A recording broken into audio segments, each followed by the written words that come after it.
반갑습니다. 할렐루야로 맞이해 주시는 교회가 흔치 않은데 너무나 반갑고 감사합니다. 어, 그 사업가들 중에서 꽤 알려져 있는 사람이 하나 있는데요. 워런 버핏이라는 사람이 있습니다. 이 사람이 왜 유명하냐면 워런 버핏과의 점심 식사라는 책으로 유명해졌어요. 이 사람이 1년에 한 번 자기하고 같이 밥을 먹을 수 있는 시간을 3시간을 내어주면서 경매를 합니다. 그럼 이제 이 사람하고 밥 먹으려면 돈을 내는 거예요. 물론 이제 그 돈은 이제 어려운데 돕고 하죠. 이분이 2019년이 20주년 차였는데 20주년까지 모였던 돈이 424억이라고 합니다. 그러니까 이분하고 3시간 동안 밥 먹으려고 돈 낸 돈이 평균 한 20억 정도 된 거죠. 2019년도 20주년 차 때는 57억에 낙찰이 됐습니다. 어마어마하죠. 이제 연세가 많이 드셔가지고 2022년에 마지막으로 경매를 했어요. 근데 2022년 마지막 경매에 246억에 낙찰이 됐습니다. 여러분 누군가하고 3시간 밥 먹으면서 그렇게 몇십억씩 내고 드시고 싶습니까? 참 이해가 안 되는 세상인데 이 기업가들, 이 사업가들은 워런 버핏하고 몇십억씩 내고 그 사람하고 같이 밥 한 끼 먹는 게 로망입니다. 왜 그럴까요? 이분하고 같이 밥 한 번 먹고 나면 투자의 눈이 뜨이고 투자의 길이 열리니까 이 성공할 수 있는 방법을 배울 수 있다는 겁니다. 그러니까 그렇게 가는 거죠. 근데 한번 상상을 해보십시오. 이제 이분하고 같이 밥 먹을 기회는 이제 없습니다. 끝났으니까. 근데 워런 버핏이 만약 이 화곡중앙교회에 와서 그동안 가르쳐주지 않은 투자 성공의 비결을 강의한다. 그럼 어떤 일이 벌어질까요? 아마 우리 성도님들 자녀들 다 불러 모으고 부르지 않아도 동네 사람 다 들어오고 전국에서 막 몰려고 난리가 날 겁니다. 왜냐하면 세상 모든 사람들은 성공의 비결을 배우고 싶기 때문입니다. 누구나 다 성공하고 싶지요. 그러니까 우리 성도들도 성공의 비결을 배우면 참 좋습니다. 근데 이 세상의 성공의 비결을 배우기에 앞서 반드시 앞서 배워야 할 게 있습니다. 뭘 배워야 합니까? 오늘 이 설교 제목처럼 영적 성공의 비결을 먼저 배워야 합니다. 영적 성공을 실패하면 영적으로 실패하면 세상에서 아무리 성공해도 어리석은 부자의 운명밖에 안 되는 거예요. 그러니까 우리가 항상 영적 성공의 비결을 배워야 하는 겁니다.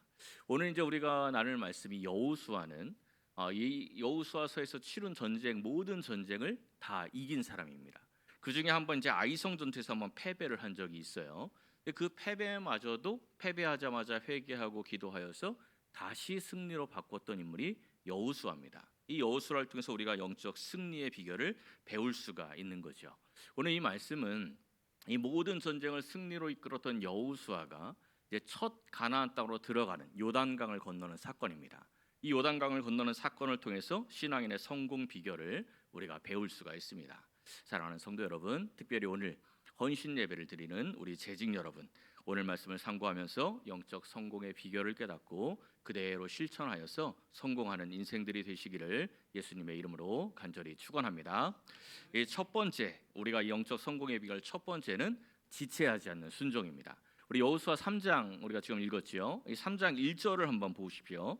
1절에 보면 어떤 말씀이 나오냐면 여호수아가 아침에 일찍이 일어나서 이런 말씀으로 시작을 해요.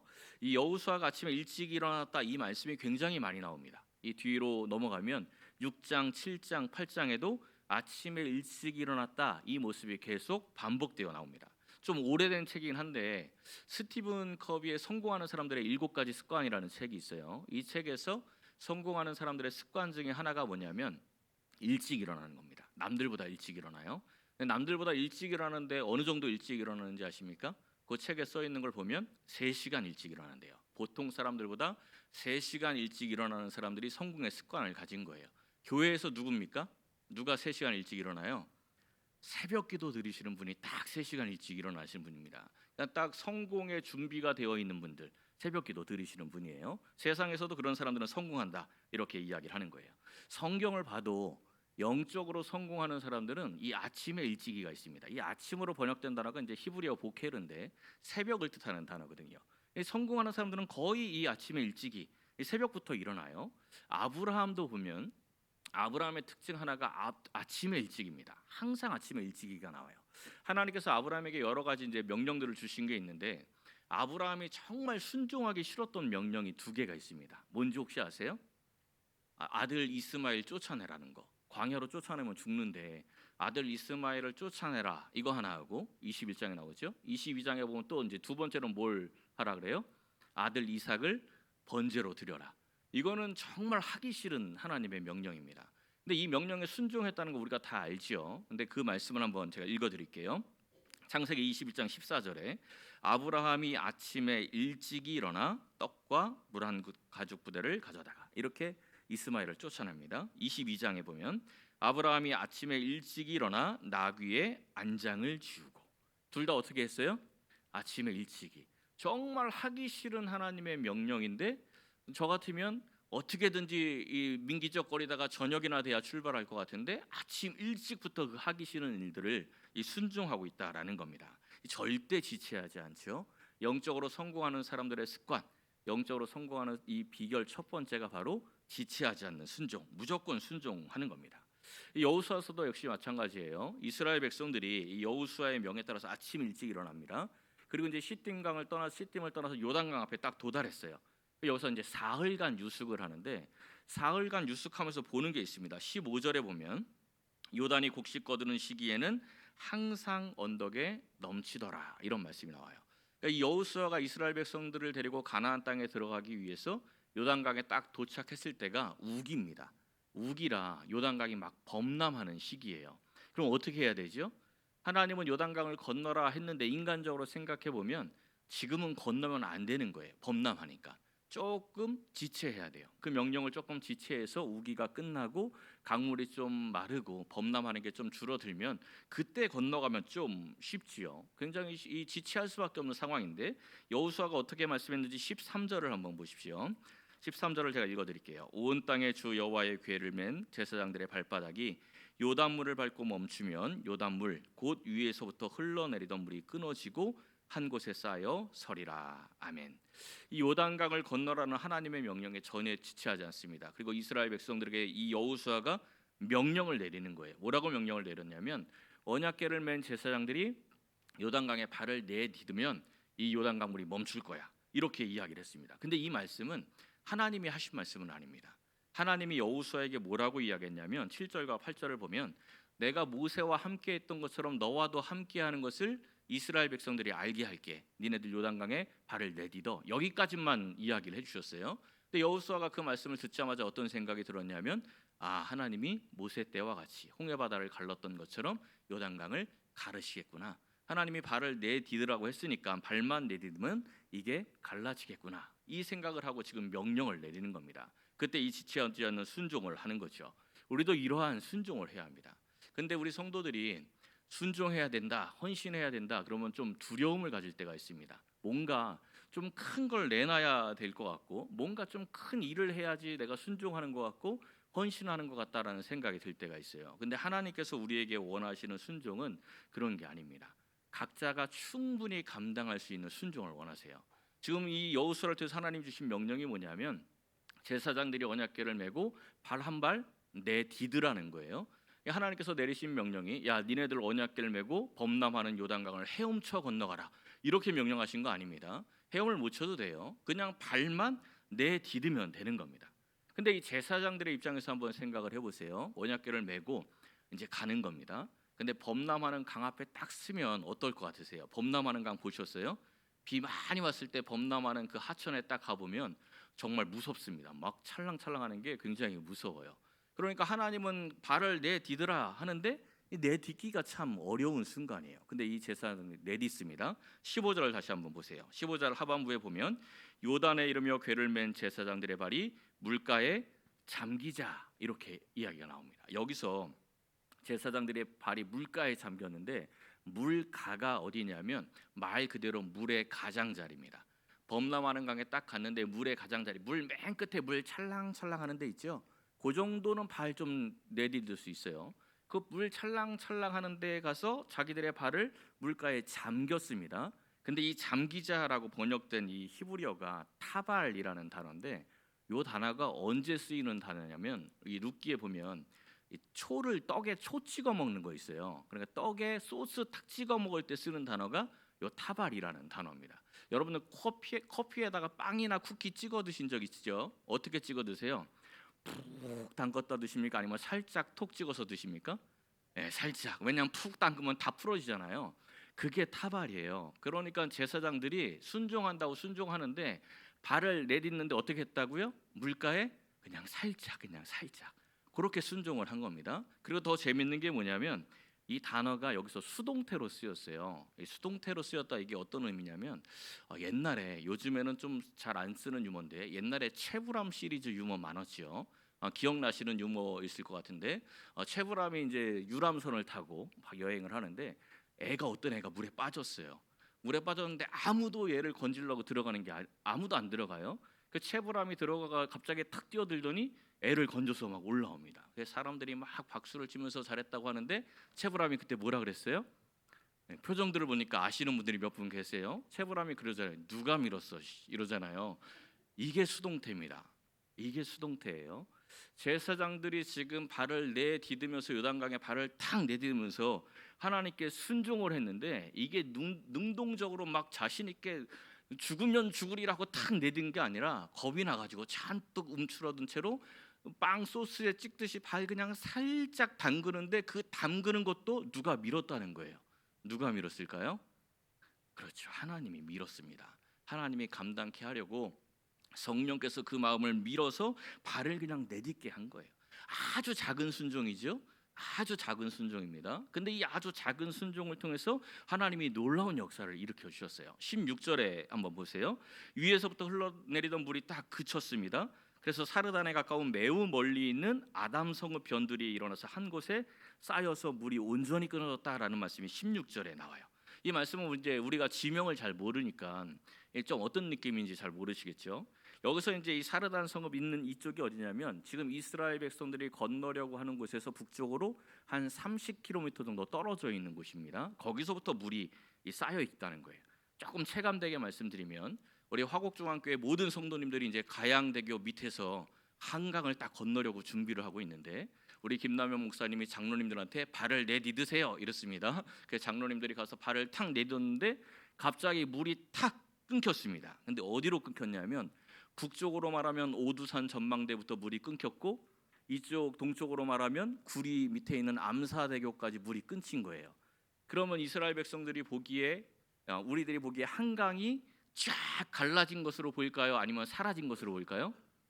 사라진 거예요. 완전히 사라져 버렸습니다. 우리 눈에는 아예 강이 없어졌어요. 왜냐하면 저쪽 끝 이쪽 끝 자체가 우리 눈에 안 보이니까.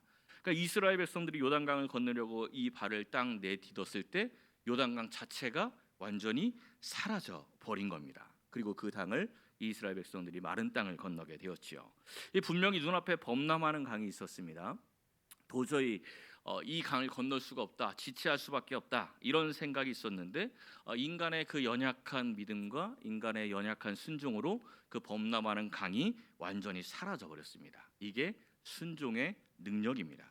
우리가 하나님의 말씀을 믿고요, 그 말씀대로 작지만 우리의 믿음이 작아도 연약해도 순종하겠다고 결단하고 발만 내디디면 하나님께서 그 막혀 있는 모든 장애물들을 다 제거해 주시는 겁니다.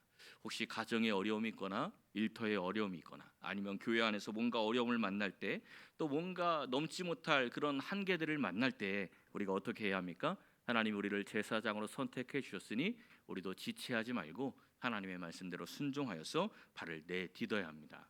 성령님께서 우리 마음을 이끌어 주시잖아요. 그 이끌어 주시는 그 성령님의 말씀에 순종을 하시길 바랍니다. 사랑하는 성도 여러분, 우리가 하나님의 자녀로서 또 교회의 재직으로서 내가 해야 할 일을 순종함으로 감당을 할 때 비로소 범람하는 요단강이 완전히 마르고 부흥의 땅으로 들어갈 수 있다는 것을 꼭 기억하시기를 예수님의 이름으로 간절히 축원합니다. 두 번째는 자신을 성결하게 해야 합니다. 이 범람한 요단강 앞에서 이제 사흘을 유숙을 하는데 이 사흘 유숙을 딱 끝내고 여호수아가 드디어 이제 야 우리 강 건널 준비를 하자 이러면서 했던 첫 번째 말이 5절에 나옵니다. 5절에 보면 이렇게 이야기를 하죠. 여호수아가 또 백성에게 이르되 너희는 자신을 성결하게 하라. 이 명령이 사실은 좀 말이 안 되는 명령입니다. 지금 범람하는 강을 건너가야 하는데 리더가 여호수아가 리더지 않습니까? 그러면 제일 먼저 해야 할 말이 뭡니까? 얘들아 뗏목을 준비해라. 아니면 얘들아 물이 좀 폭이 좁은 데를 찾아라.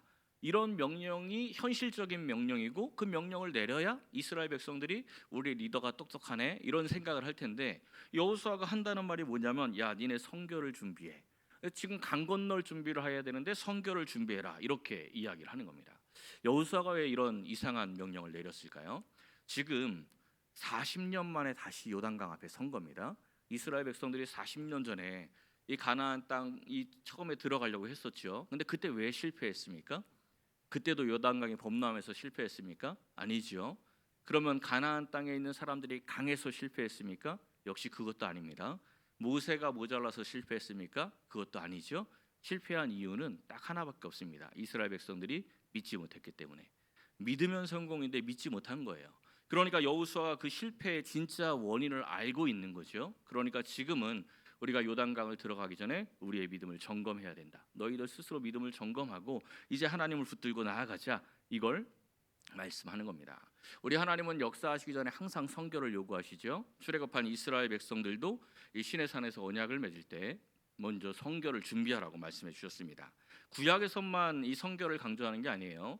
우리 예수님께서 공생애를 시작하시면서 제일 먼저 뭘 말씀하셨어요? 우리에게 뭐 하라 그랬죠? 회개하라. 천국이 가까웠다. 회개하라. 다른 말로 하면 너희들의 성결을 준비해라. 이러한 말씀입니다. 여호수아가 이 인간적인 모든 준비를 끝내놓고요. 그 다음에 중요하게 여기는 게 영적 준비를 점검하는 겁니다. 세상적인 준비 아무리 많이 하고 아무리 잘해내도 영적으로 준비가 안 돼 있으면 반드시 실패할 수밖에 없다는 것을 알았기 때문입니다. 이 40년 전 홍해바다를 건넜을 때와 지금 요단강을 건너는 이스라엘 백성들의 영적인 수준은 굉장히 많이 달라졌습니다.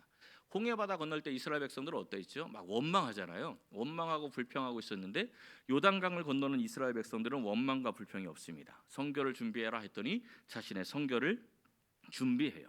그리고 홍해바다를 건널 때 이스라엘 백성들은 이미 갈라져 있는 그 땅, 마른 땅을 건너가죠.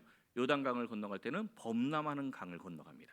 홍해바다를 건널 땐 적에 쫓겨서 건너가죠. 애국 군대가 막 쫓아오니까 어쩔 수 없이 건너가는 거예요. 요단강은 적에 쫓겨서 건너가는 게 아니고 적을 향해서 달려가는 겁니다. 적을 향해서 건너가는 거죠. 굉장히 이 홍해바다와 요단강에 건너가는 이스라엘 백성들의 모습이 차이가 있습니다. 우리의 이 신앙이 홍해바다형이 있고 요단강형이 있어요. 가정이나 교회도 마찬가지로 홍해바다형이 있고 요단강형이 있습니다. 홍해바다형은 맨날 쫓겨요. 뭔 일만 생기면 원망과 불평부터 시작이 됩니다. 요단강형의 사람들은 원망과 불평이 아니라 먼저 자기를 돌아봅니다.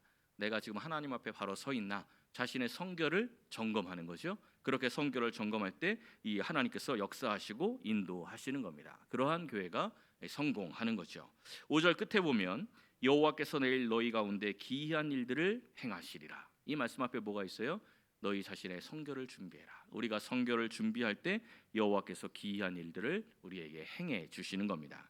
사랑하는 성도 여러분, 예수님의 보혈로 성결을 준비하면서 하나님께서 우리 가운데서 기이한 일들을 행하시는 것들을 날마다 목도하며 살아가시기를 예수님의 이름으로 간절히 축원합니다. 마지막 세 번째는 말씀을 따라 살아가야 합니다. 3절에 보면 이 백성에게 명령을 하는데 3절 마지막에 이런 말씀이 나와요. 여호와의 언약궤 매는 것을 보거든 너희가 있는 곳을 떠나 그 뒤를 따르라. 그러니까 여호수아가 지금 명령하는 게 하나님의 언약궤를 보고 따라가라는 거예요. 광야에서 살 때도 항상 언약궤가 중심이었죠. 언약궤가 중심에 있고 언약궤를 따라가는 것이 이스라엘 백성들이 훈련이었습니다. 언약궤를 따라간다라는 것은 하나님의 말씀을 따라가는 것을 의미해요. 하나님의 말씀대로 살아가는 것이 언약궤를 따라가는 것입니다. 이스라엘 백성들이 여호수아를 따라서 이 가나안 땅에 들어오기 직전에 하나님께서 모세를 통해서 주신 말씀이 있습니다. 그게 신명기서예요. 이 모세가 죽기 전에 다시 한번 이 말씀을 점검해 준 게 신명기서인데 이 신명기서의 가장 중요한 주제가 신명기 6장에 나오는 쉐마의 말씀입니다. 쉐마의 말씀 아시죠? 이스라엘아 들으라. 한번 들어보십시오. 이스라엘아 들으라. 우리 하나님 여호와는 오직 유일한 여호와이시니 너는 마음을 다하고 뜻을 다하고 힘을 다하여 내 하나님 여호와를 사랑하라. 뭐 하라고요? 하나님을 사랑하라. 이것이 이 성경 우리 하나님께서 우리에게 주신 말씀의 결론입니다. 그러니까 말씀을 따라 살아가는 것은 하나님을 사랑하고 살아가는 거죠. 그래서 여호수아가 모든 전쟁을 끝나고 다 점령한 후에 자신이 죽을 때 유언처럼 이런 말씀을 남깁니다. 여호수아 23장 11절이에요.